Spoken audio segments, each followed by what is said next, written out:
తింటారా?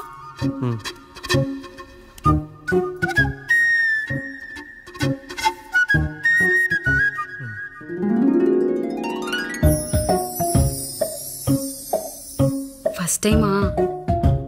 అవును, మీకెలా తెలిసిపోయిందండి? అంటే మా బామ్మ చెప్పింది. శోభనం గదిలో అనుభవం మగాడైతే మామిడి పండు పిసుక్కొని తింటాడు, అదే లేనివాడైతే మీలా ఇలా అరటిపండు ఓపిగ్గా ఒలుచుకొని తింటాడు అని.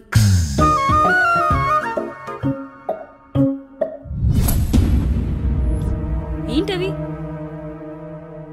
అవేంటో తెలీదా? ఫ్రెండ్స్కి పెళ్ళని చెప్తే హ్యాపీ బర్త్డే అనుకొని బెలూన్స్ ఇచ్చారు, ఫీల్ అవుతారు కదా అని 4 అక్కడ కట్టాను.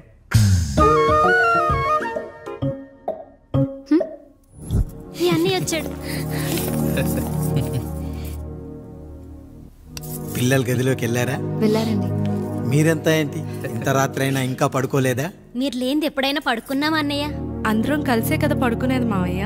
సరే అందరం పెద్దోడి గదిలో పడుకుందాం. ఈ రోజు వాడి శోభనం కదా, అసలే కొత్త. పక్కనుంటే ధైర్యంగా ఉంటుంది. పక్క నుండి దగ్గరుండి జరిపిద్దాం, పదండి.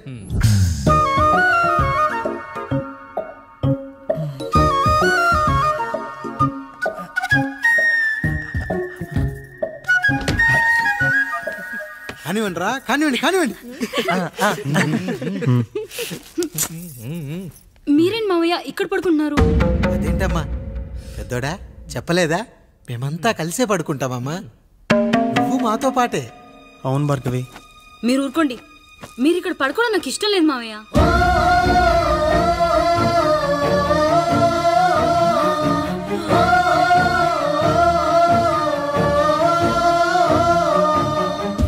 అదేంటమ్మా అలా అంటావు? ఎన్నో చూసాం, ఎన్నో చేశాం. దుక్కి దున్ని కోత కోయకుండానే ఈ విత్తనాలన్నీ మొలకొచ్చాయంటావా తల్లి? అవన్నీ నాకు తెలియదు మావయ్య, మర్యాదగా బయటికి వెళ్ళండి.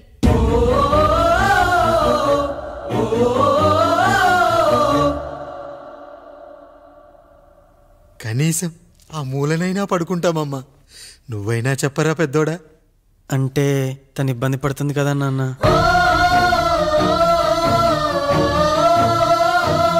నువ్వు కూడా ఏంట్రా, పిల్లలేదో ఆశపడుతున్నారమ్మా. ఒక్కసారి ఆలోచించమ్మా. మావయ్య మీరు బయటికి వెళ్తే మేము తలుపులేసుకుంటాం.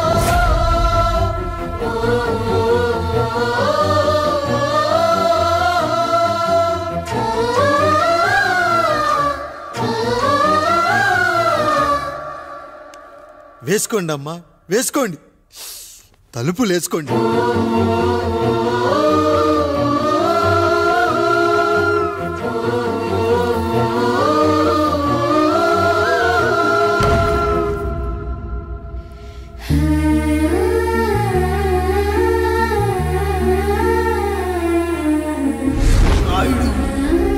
బిడ్డలు జాగ్రత్త. ఈ రోజు నుంచి వీళ్ళంతా నీ తమ్ముళ్ళు చెల్లెళ్ళు కాదు, నీ బిడ్డలు.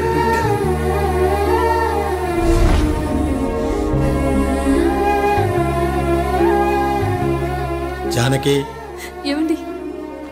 సావిత్రి, ఏమండి? లక్ష్మి, ఏమండి? మన గదిలోకి పదండి. ఇక నుంచి ఎవరి పిల్లలతో వాళ్ళ గదిలోనే పడుకోవాలి. ఇది ఈ రోజు నుంచి ఈ వంశానికి రాస్తున్న కొత్త శాసనం. అయ్యా అలా అరకండి అయ్యా, మీరు లేకుండా మేము ఎప్పుడైనా విడిగా పడుకున్నాము. అంతా కలిసే కదయ్యా పంచుకున్నాం. వెళ్ళరా వెళ్ళు, నీకు భార్య ఉంది, నీకు పడగది ఉంది. వేసుకోండి రా, మీరు వేసుకోండి, తలుపులు వేసుకోండి. మీరు కూడా ఏంటండి, పిల్లలేదు? చిన్న పిల్లల వాళ్ళని ఉయ్యాల్లో ఆడించేటప్పుడు పక్కనే ఈ నాన్న కావాలి, బడికెళ్ళేటప్పుడు పక్కనే ఈ నాన్న కావాలి, గుడికెళ్ళేటప్పుడు కూడా పక్కనే ఈ నాన్న కావాలి. కానీ శోభనం గదిలో మాత్రం పక్కనే ఉంటానంటే బరువయ్యాను జానకి, బరువయ్యాను.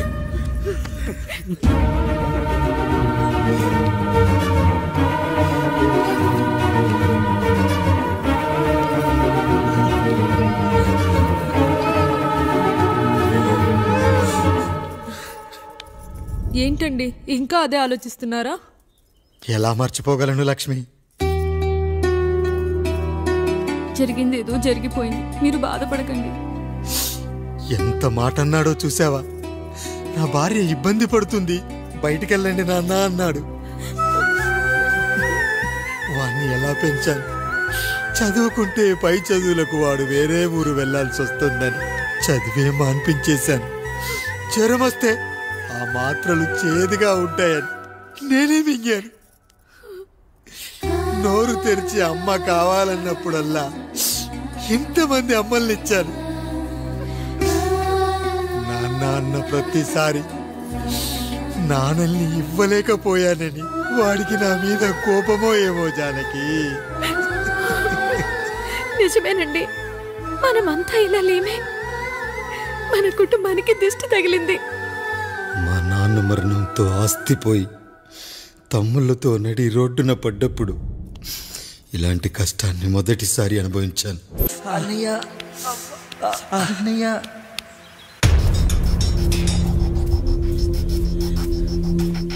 అయ్యా అయ్యా, ఏంట్రా? రోడ్డు మీద కాలు కాలుతున్నా సరే తమ్ముళ్ళు చెప్పులు లేకుండా నడుస్తున్నారయ్యా, చెప్పులు లేకుండా నడుస్తున్నారయ్యా.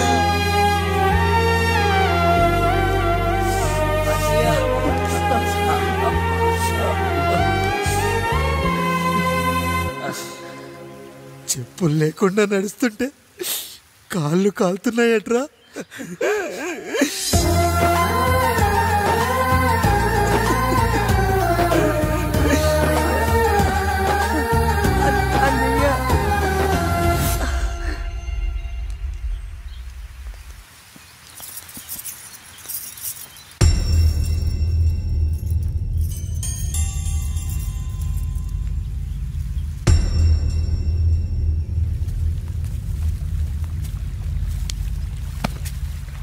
ఏరా కాముడు, అయ్యా బాధపడుతున్నావా? పెళ్ళేమైనా చేయమంటావా? వద్దులేండి అయ్యా, నాకు ఇది ఉందిగా చాలు, దీంతో నేను ఎలాగోలా సరిపెట్టుకుంటాను. దీనితో పాటు జీవితంలో నీకు ఓ తోడు కావాలి. రై గంటోడా అయ్యా, ఇక నుంచి కష్టాల్లో సుఖాల్లో వీడికి అన్నీ నువ్వేరా. మీరు శాసించాక నేను వేరే ఏదైనా ఆశించగలనా పెద్దయ్యా?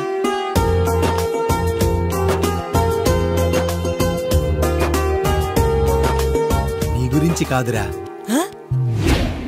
మీ అక్కది చాలా గొప్ప మంచి మనసని విన్నాను. ఈ కాముడికి ఆ రాముడి గుళ్ళో పెళ్లి చెయ్యి. అయ్యా, దాన్ని పెళ్లి చేసుకుంటే దాని భర్త చనిపోతాడని జాతకంలో ఉందయ్యా. మీరంతా కలకాలం ఉంటారంటరా. వీడు పోతే నేను లేనా, చూసుకోలేనా? నువ్వు పెళ్లి చెయ్యి, పెళ్లి చేయరా.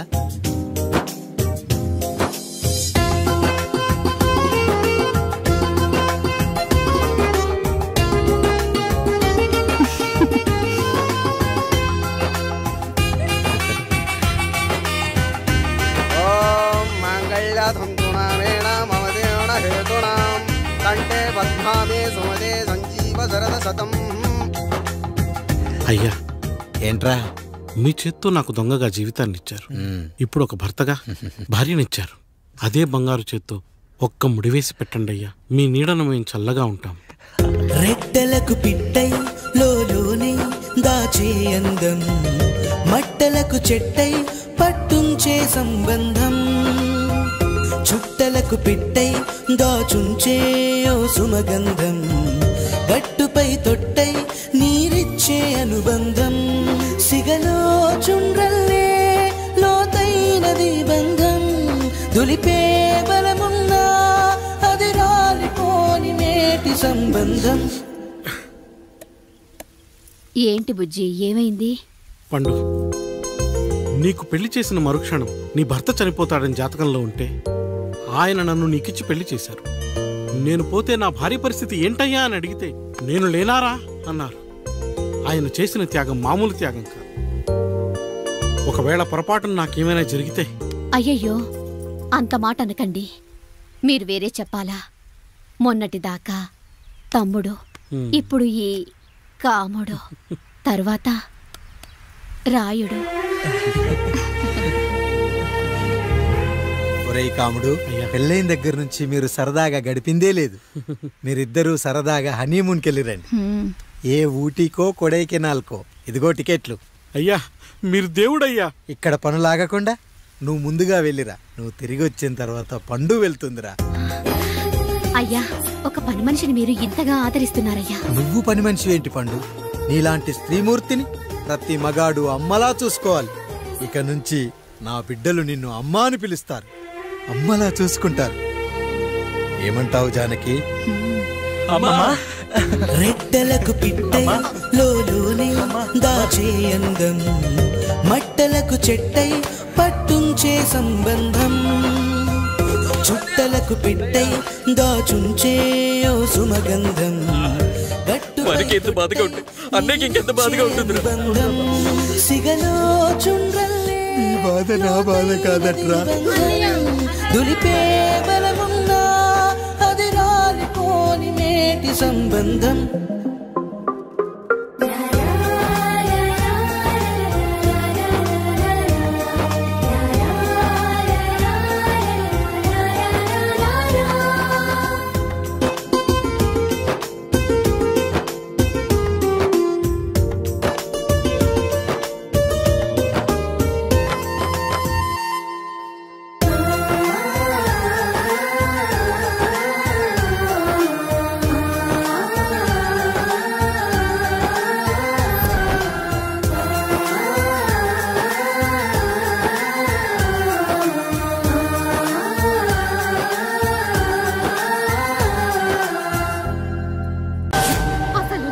ఎవరో నీకు తెలుసా?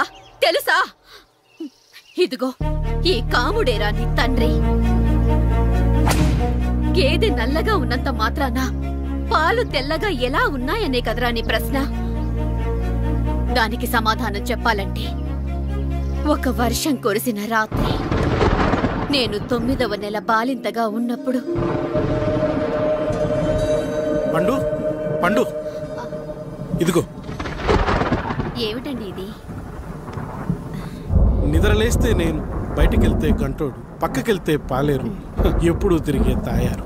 రోజు మమ్మల్ని చూసి చూసి బిడ్డ కూడా చిట్టుమొహం వేసుకుని పుడతాడేమో అని భయంగా ఉంది. కడుపులో ఉన్నప్పుడు మనం ఎవరి మొహాలైతే చూస్తామో అచ్చం వారి పోలికలతోనే పుడతారంటారు. పొరపాటున నా పోలికలతో పుడితే? అదేంటి కాముడు, నీకేం తక్కువ?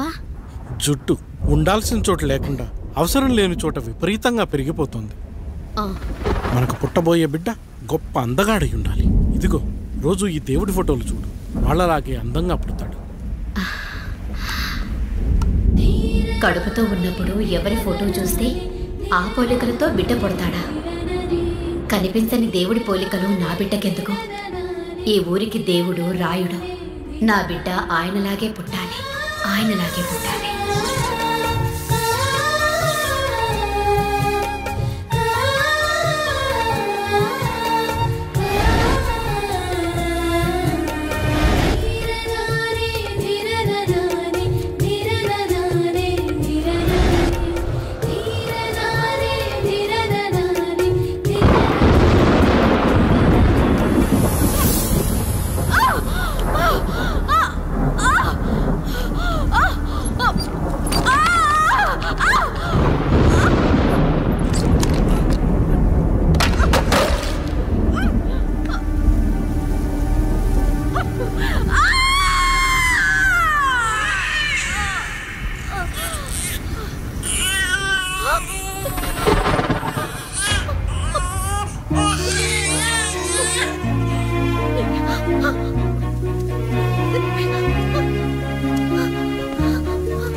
ఏంటి పండు ఇలా వచ్చావు?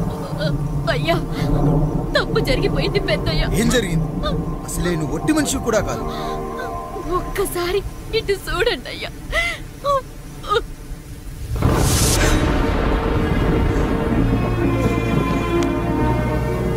వీడేంటి అచ్చం నాలా ఉన్నాడు? అసలేంటి, ఎందుకు ఇలా జరిగింది? నువ్వు ఎప్పుడైనా చీకట్లో పంపు సైడ్ దగ్గరికి వచ్చావా? మరి అమలాపురంలో శివాలయం దగ్గర రత్నాలు నీకేమైనా అమ్మవుతుందా? పిఠాపురంలో పద్మ, రామాపురంలో లక్ష్మి, కాకినాడలో సుజాత. అయ్యో దేవుడా, అసలు ఇదంతా ఎలా జరిగింది పండు? అయ్యా, ఇదంతా కాముడి వల్లే అయ్యా, కాముడి వల్లే. కాముడా? కాముడు కుటుంబానికి నాకు ఏం గుర్తు రావట్లేదే. ఎన్నని గుర్తు పెట్టుకోగలను నేను మాత్రం. అయ్యా, అది కాదయ్యా.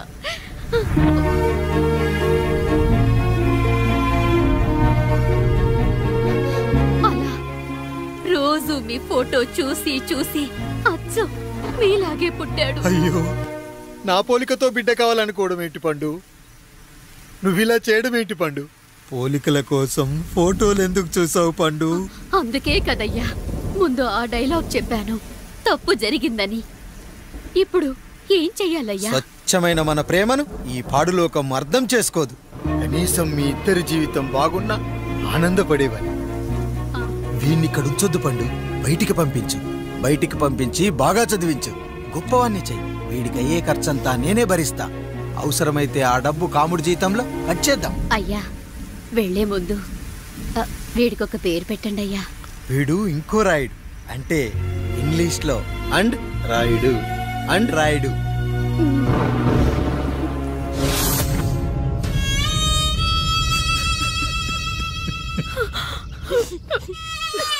ఇది రా నీ కథ, నా గతం. నిన్ను చదివించడం కోసం ఆయన మీ నాన్న జీతంలోంచి నెలకి 3,000 4,000 కోసేసిచ్చేవారు.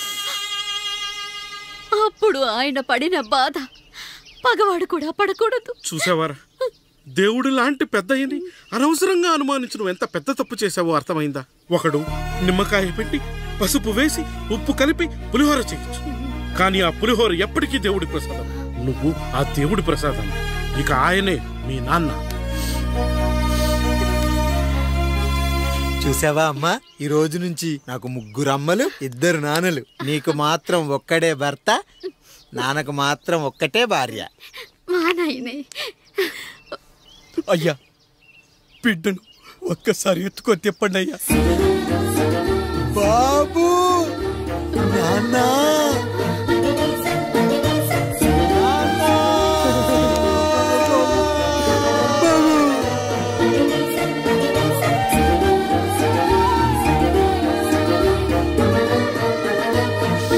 నన్ను క్షమించు నాన్న. ఇప్పటికైనా నిజం అర్థం చేసుకున్నావు. అది నాకు చాలురా, చాలు. చాలదు నాన్న, నిన్ను ఏలెత్తి చూపిన జనంతో చెయ్యెత్తి దండం పెట్టించాలి. అన్నయ్య కంటే ఆస్తు ముఖ్యమనుకున్న మన కుటుంబానికి గుణపాఠం నేర్పించాలి. ఇక నాకు వదిలే నాన్న, నేను చూసుకుంటా.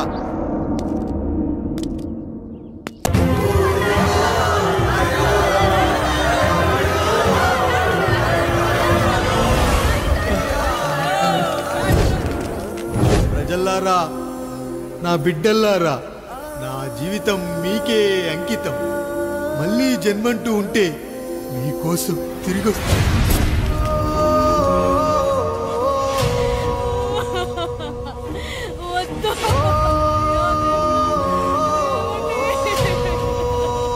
వద్దయ్యా, వద్దు, వద్దయ్యా, వద్దయ్యా.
పట్టడానికి ఎవడొస్తాడు? వేసేట్రా.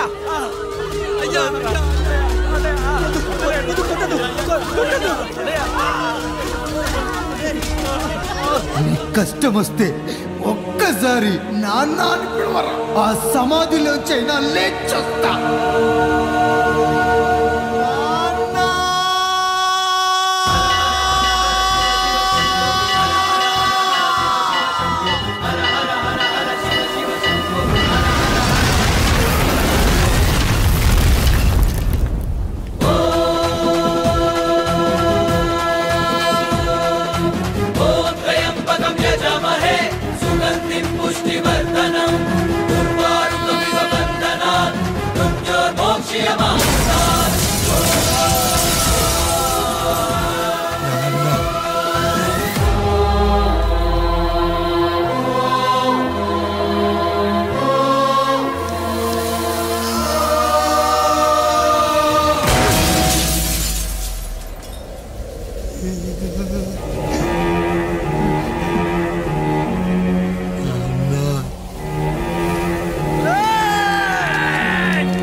దుర్వారుకమివ బంధనా మృత్యోర్మోక్ష్యమామృతాత్